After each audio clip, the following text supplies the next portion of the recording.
Hi, it's Mutwa Mageta here, Eat Out Woolworths award-winning chef, and today I'm going to be showing you how to make this decadent chocolate and banana bread with a homemade custard. When I think of banana bread, I think of my sister. It's the first thing she ever learned how to bake.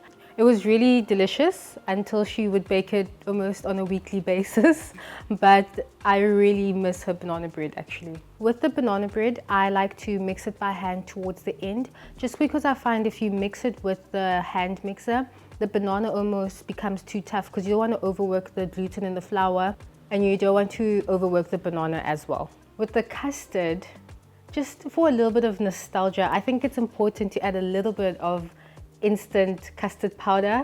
Reminds you a little bit of home. It's super comforting. If the weather's not agreeing with you, it's just the ultimate hug. This banana bread was definitely an adaptation of my sister's banana bread, just enhancing it with chocolate, just to give people a different, not the usual banana bread that everyone is used to.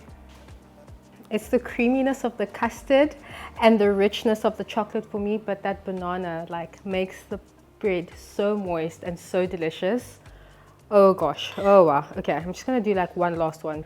Follow Woolworths Taste for more of my recipes and my baking series.